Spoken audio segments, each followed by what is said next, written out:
Welcome to the 2025 Ohio High School baseball season. In this local rules meeting video, we'll be discussing Rule 6 pitching and some of the various parts of this rule to ensure we get on the same principle we've been following for many years of one rule, one interpretation, one mechanic to enforce consistency statewide and how we administer the game of baseball. This video is presented by the West Central Ohio Umpires Association out of Piqua, and our website, as you see, is www.wcoua.net. Before we begin, we must know that there is a disclaimer with everything we're using in this entire presentation. The first is that, although clips may come from other levels, they are discussed here using NFHS rules where applicable. Anytime you watch the great amount of video that's out there, which can help you as an official, you should always make sure you're using NFHS rules as your mindset and avoiding any of the noise that comes with commentators or others evaluating these rules for other rules codes. While you may work at some of those other levels, it's appropriate in those contexts to use other rules codes. But for us, we want to stick to high school. Second, the clips and images used are solely for educational purposes and are not intended to ridicule or demean any umpire, crew, player, coach, or other personnel who is depicted in these renderings. The topics covered in this video pertaining to pitching include the basics in terms of definitions and rules, pitching positions, pitching infractions, things the pitcher cannot do, and finally, some general reminders about enforcing Rule 6 consistently. Let's start with Section 28 of the NFHS Rules Book as listed under Rule 2. This section deals with the definitions of pitcher, pitch, and pivot foot. There's a couple articles that are important for us to highlight in this particular rule. First is Article 2, which gives us the definition of a pitch. This is a live ball delivered to the batter. This term implies a legally delivered ball unless otherwise stated. When a pitcher commits a balk and completes a delivery to the batter or delivers an illegal pitch, it's not considered a pitch because the ball became dead at the time of the infraction.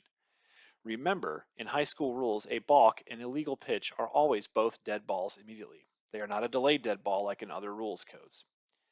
A feint, then, in Article 5 is a movement which simulates the start of a pitch or throw to a base and which is used in an attempt to deceive a runner. A feint is part of a pickoff as generally defined. Lastly, Article 6 tells us that the pitcher's pivot foot is that foot with which the pitcher contacts the pitcher's plate when the pitcher delivers the ball. For example, the pivot foot is the left foot for a left-handed pitcher and obviously then a right foot for a right-handed pitcher. Now conversely, a non-pivot foot would be the opposite. So for a left-handed pitcher, their non-pivot foot is their right foot, and for a right-handed pitcher, it's their left foot. These are important. Let's take them a step further.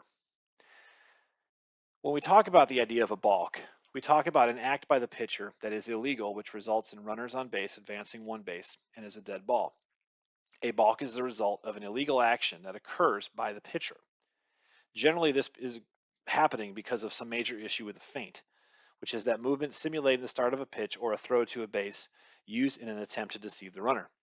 Now, we say a throw or a pitch because it depends where the pitcher's pivot foot is when this action occurs. We also have the illegal pitch, which is an illegal act done by the pitcher without runners, which results in a ball awarded to the batter. Now, an illegal pitch and a balk are very similar, but an illegal pitch is not always a balk, and vice versa. And we'll get more to that in a minute. Then, of course, we have the pivot foot.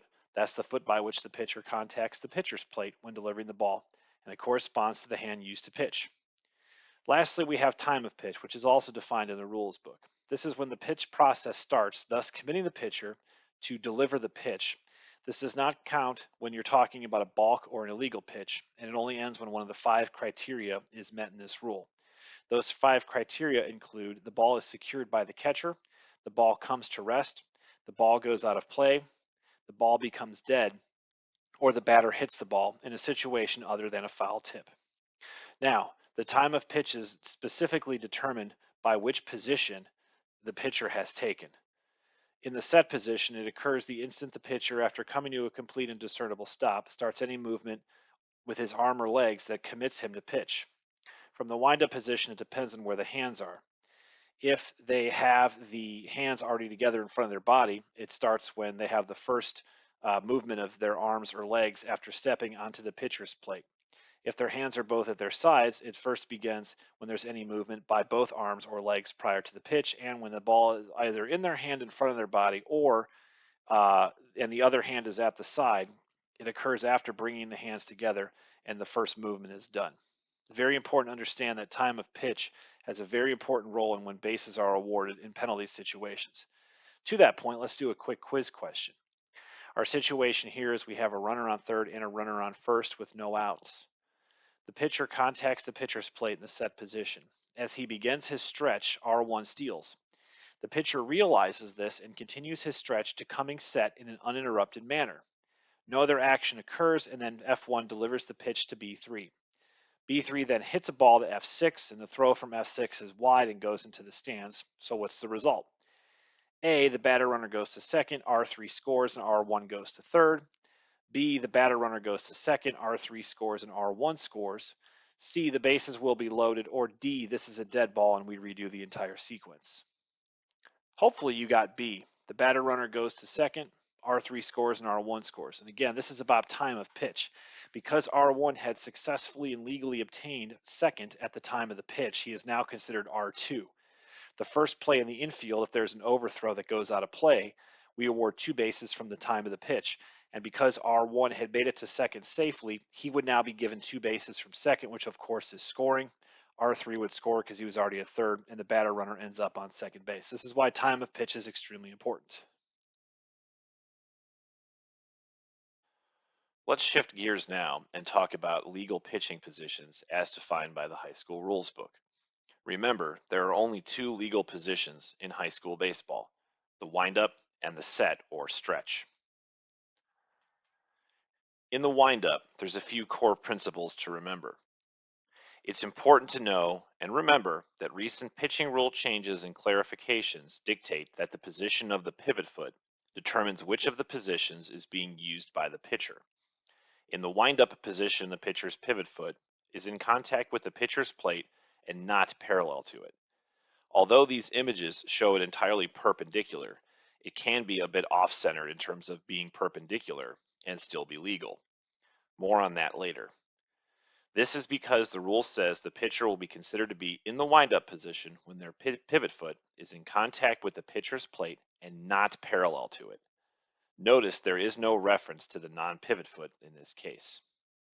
Conversely, in the set position or stretch, the pivot foot must be on or in front of a line extending through the front edge of the pitcher's plate.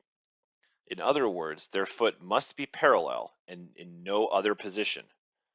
Anything that is not parallel would violate this rule.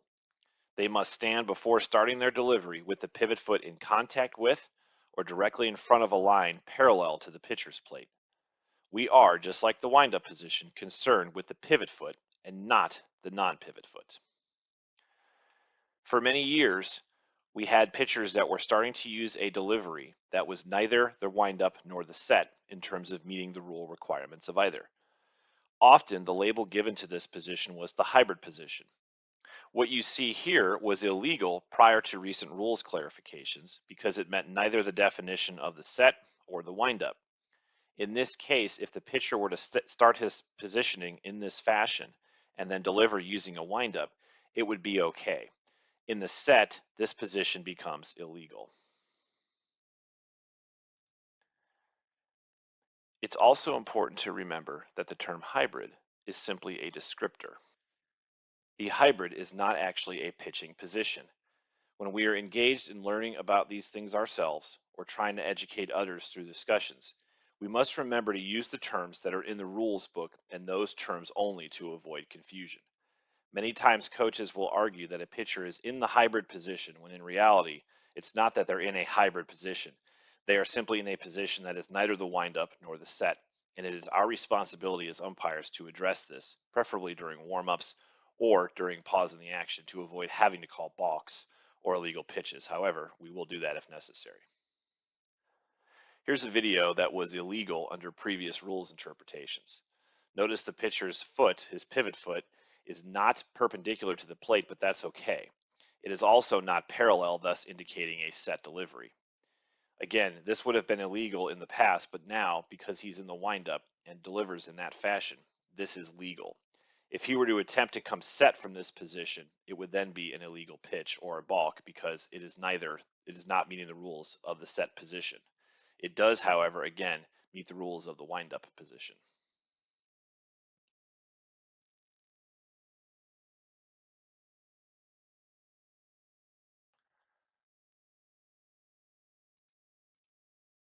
Let's take a look at some of the more nitty-gritty of each pitching position.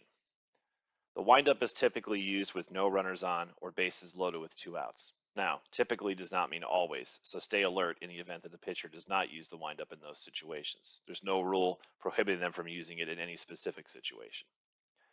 The pivot foot must again be in contact with the pitcher's plate and a line going through the front edge, but not parallel to it. There are no restrictions on where the ball is held by the pitcher because the hands can either be together in front of the pitcher, both of them to the side, or either hand is in front and the other is to the side. The pitcher is allowed 2 pumps or rotations during his delivery, and once he starts movement, he must continue and finish. The pitcher is permitted to step off backwards using the pivot foot. They can't use the non-pivot foot because the non-pivot foot is the one that's moving when they begin their delivery. During that delivery, they can lift that non-pivot foot in a step forward, to the side, back, then forth, but they can't lift either foot otherwise. Here is a video of a pitcher legally delivering the ball in the wind-up position. It's not a very good pitch, but nonetheless, it does meet the requirements of the wind-up position.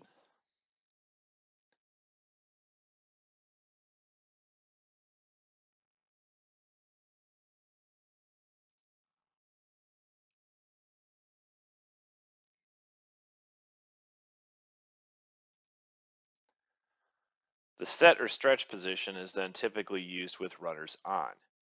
This does not mean this is the only time it is used. In fact, many relievers will only pitch out of the set, but generally that's when you're going to see it. The ball must be in the gloved hand or the pitching hand, and it must be at the side or behind the back of the pitcher.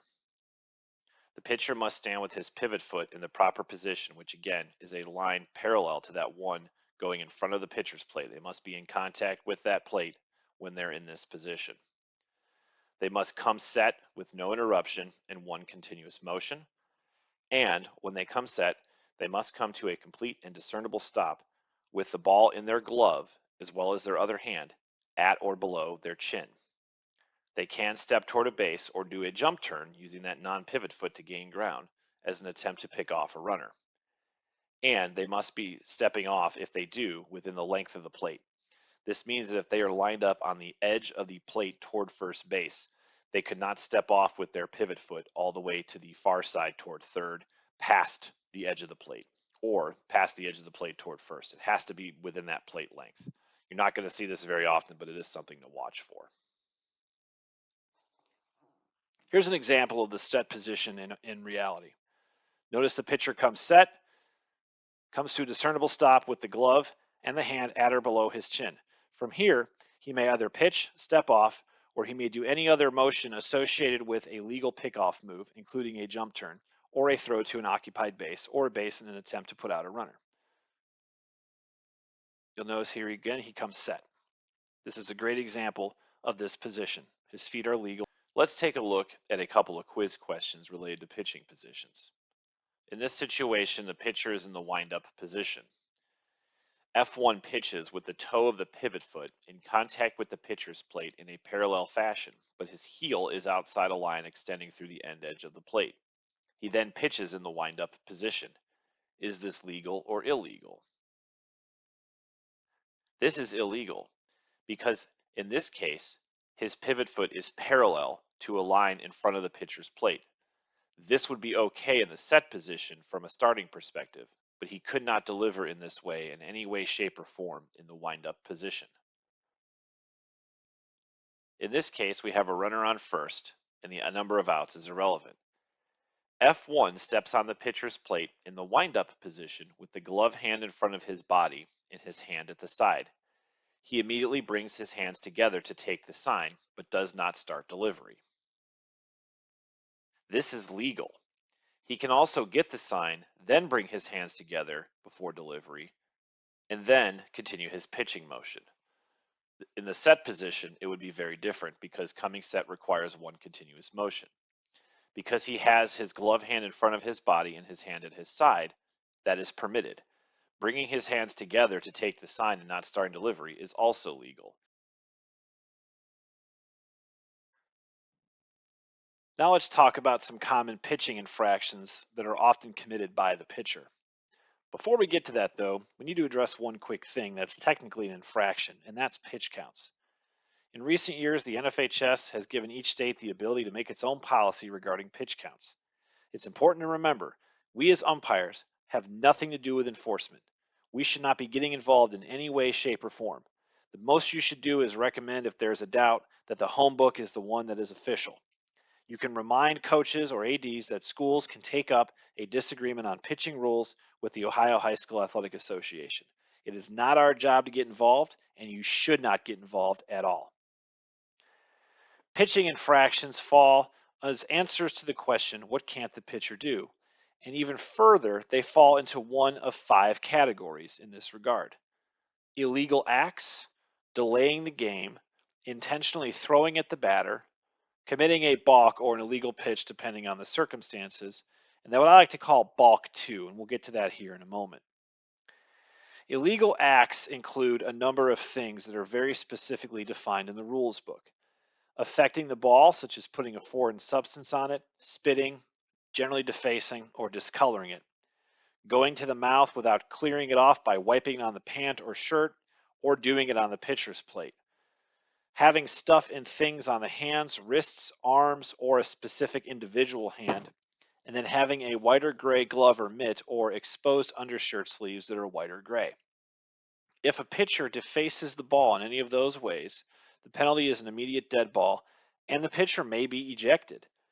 If the ball is pitched as defaced and then detected, it is an illegal pitch with a ball added to the count. For going to the mouth, it is an illegal pitch when they do not wipe it off and then get on the rubber. If they go to their mouth on the rubber, it is an illegal pitch with no runners on and a balk with runners. Please keep this distinction in mind. Even with runners on, if the pitcher goes to his mouth and does not wipe it off and then gets on the rubber, it is only an illegal pitch. They can only be charged with a balk in this situation if there are runners on and they go to their mouth on the rubber. Even if they wipe their hand off on the rubber, it doesn't matter. If they stepped on the rubber and have touched their mouth or have touched their mouth without getting on or without wiping it off and getting on, it is a problem. For situations with stuff and things on their wrists, hands, arms, or a single hand, or the white or gray issue, the infraction should be corrected before the next pitch. Now, the chances of them putting something on their hand in the middle of an at-bat are pretty slim, so you should probably correct this before they start the inning. But you wouldn't continue, you would stop the game. When it comes to wearing items on the hands, wrists, or arms, the umpire is the sole judge overall as to whether or not it should be removed. Remember, something that is dangerous or distracting, that's the threshold of what you should do. But keep in mind, they can't have anything on their hands, wrists, or arms that would generally be considered distracting. And honestly, my opinion, if they have anything on their hands or wrists at all, it should be taken off no matter what it is, unless it's truly medical or truly religious. And in that case, you still have some leeway with the dangerous or distracting. But generally, you want to get this taken care of before it becomes an issue. Medical sleeves are permitted if they are below the elbow, but they can't be white or gray. If a medical sleeve has a white or gray logo, it makes the entire sleeve illegal. You should have them take it off, or the easiest solution is usually to turn them inside out. Again, most schools are pretty good about this, but we have to address this and be preventative in taking care of it. Here's a quick quiz question in this regard. The situation is there's any runners on. F1 places his hand to his mouth and blows into it and then does not wipe it off. He then steps on the pitcher's plate. This is an illegal pitch, true or false? It is in fact an illegal pitch. Remember, if he does it before he gets on the rubber, illegal pitch. If he does it on the rubber, it is a balk with runners on or an illegal pitch with no runners on. Delaying the game generally consists of very specific things. If they throw to a non-catcher when the batter is in the box and they're not attempting to retire a runner, that constitutes delaying a game. If they consume time as a result of a conference after all 3 have been used, that's also delaying the game. If they don't pitch or make a play, including a feint within 20 seconds after getting the ball, that is also considered a delay of game. In the event that they throw to a non-catcher when the batter is in the box and not attempting to retire a runner, it is a warning and then can lead to an ejection. If they consume time as a result of a conference after all three have been used, they shall be replaced as pitcher for the duration of the game. If they don't pitch or make a play, including a feint within 20 seconds after getting the ball, it is a ball because it is therefore considered an illegal pitch. But remember your warm-up scenarios as well. How many pitches they get when they're coming in fresh from the bullpen or starting the game, or how many pitches they get when they are returning to start an inning. We have to keep that in mind as well with the 20-second rule and keep things moving. But just remember, when in doubt, use common sense here. Here's a quiz question. In this case, we have F1 stepping on the pitcher's plate just after he receives the ball from the catcher. He throws to first, trying to pick off the runner. He then does the same to second because we have R1 and R2. He then goes back to first again and then back to second and consumes what is estimated at almost 50 seconds. Does this violate the 20-second count rule? The answer is no. While this may seem like it does, the count is restarted after each player feint. While it may be argued that there is delay here or intent, this action is continuing and the defense could feasibly throw the ball away or even commit a balk. We don't want to penalize one team and indirectly penalize the other in this case. Now, again, while this is not common or it seems like it's a time waste, it is not. This is probably one of the hardest things that you'll ever see as an official, and that's intentionally throwing at the batter. In this case, the pitcher intentionally pitches close to a batter. Often this occurs in very heated moments, many times after a big play or a long home run. You do have the right to warn someone first, but you can also directly eject. This is where good preventative umpiring comes into play. Personally, I had a game several years ago where there was a pimp stance after a home run. After I watched all the runs score, I walked the ball out to the pitcher and I gave it to him and I said, "Hey, let's stay cool out there." And he said to me, "Blue, I got to do what I got to do." And I said, "You tell you what, you do what you got to do and I got to do what I got to do. And what I have to do isn't going to be very good." That took care of it. He did not throw at the batter and it diffused the situation. One thing to keep in mind with throwing at the batter, he does not have to hit him. Here's what this looks like from a major league game where there have been several contentious plays.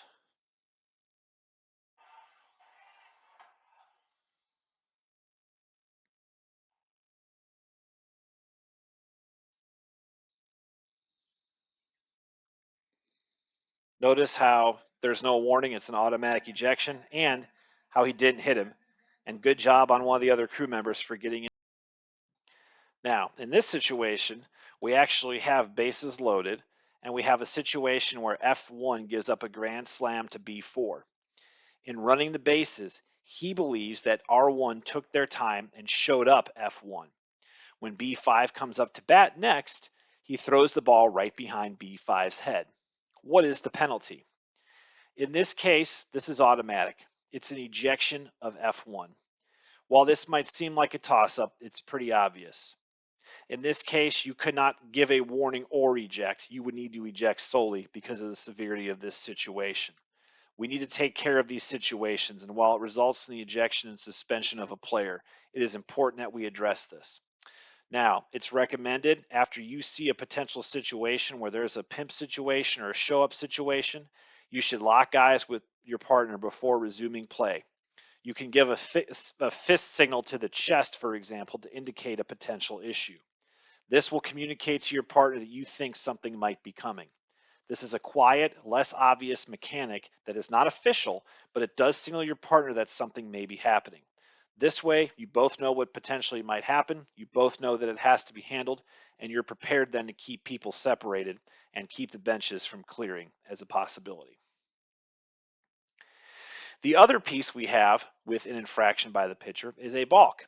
Remember earlier we described the definition of a balk, which is an illegal action by the pitcher committed with a runner or runners on bases, which entitles each runner to advance one base. It is a dead ball in high school rules. Some actions by the pitcher are an illegal pitch where there are no runners on base versus a balk, but not all of them. For example, not wiping your hand off after blowing in your hand and then getting on the rubber is always an illegal pitch whether or not there are runners on base. Keep in mind that there are some illegal pitches that are different than balks. Dive into the rules book to learn more. Some common balks indicate an illegal pitch with runners on. Basically, anything that's an illegal pitch with runners on, with the exception of going to your mouth off the rubber and then getting on without wiping it off, that's a balk. Failing to pitch in one continuous motion is a balk. Taking a hand off the ball while you were in the set position, unless pitching or throwing to a base, or the pitcher does a step towards second or third base. Not pitching when the entire non-pivot foot passes behind the back edge of the plate unless you are attempting to second. Again, this is when your entire non-pivot foot goes behind the entire edge of the pitcher's rubber. This is one that is not called very consistently. Feinting and dropping the ball, which does not cross a foul line. And if it does cross a foul line, it is considered a pitch. Not stopping on a delivery to a pitch. This is often one that is very much argued by coaches and fans. They think there's some sort of mythical time allocation for a pause, and no, there is not. It is a complete and discernible stop, and that is in your judgment. Typically, you can use preventative officiating to help a pitcher come to a set and not do it again. Not stepping off the back of the rubber in certain situations. There are certain times when a move is made towards a base where they have to step off the back and others where they don't. For example, you can do a jump turn without stepping off the back of the rubber, but you could not fake a throw to first base, for example, as a left-handed pitcher unless you step off the back of the rubber. Not stepping with the non-pivot foot toward a base when throwing there. You can't throw to third base and put your non-pivot foot toward first base. Not only is it physically demanding or impossible, it does violate the rule. Throwing to a base when there is no runner there and not attempting to make a play or drive back a runner. A lot of times we hear people argue that if you have a runner on first base and he takes off and you throw to second, that it is a balk. It is not, because there is a runner going to second, and the argument is that you are attempting to make a play on that particular runner. Now, if you had a runner on third only, you couldn't throw to second base because there's no runner there, and therefore you'd have a balk. There are some other ones that are a little bit more common. Things like turning the shoulders after they come set. Once a pitcher comes set and he turns his shoulders entirely toward a base, that's a balk. Not gaining ground on a jump turn. This is where the pitcher's feet generally gain ground toward the base to which they're throwing. If you see a pitcher jump turn trying to throw to first base and land closer to third base, that would be a balk. Or not following the 45-degree rule with a left-hander going to first base. As they're coming down the hill, use the 45-foot line as a good measurement of 45 degrees. If their foot is closer to home and they throw to first, that constitutes a balk. If you see a balk, you should call it immediately, regardless of your position on the field. Now, while there are certain mechanics that say the base umpire looks for certain things and the plate umpire looks for certain things, and that's certainly true in the umpire's manual, any umpire who sees a balk should call a balk. If we don't enforce balks consistently, we continue to have problems with pitchers trying to get away with things. Here's a quiz question. F1 steps toward third base and fakes a throw that completely disengages him from the rubber, and then turns and fakes a throw to first base. In this case, the third to first move is legal in high school baseball, provided the pitcher disengages the rubber on the step and fakes that throw to third. Faking a throw in any other case, such as to first while engaged with the rubber, is a balk. He also cannot step toward occupied third and feint and then turn and step toward first and feint without disengaging. In short, he must not be connected to the rubber, especially when faking a throw to first. He must throw.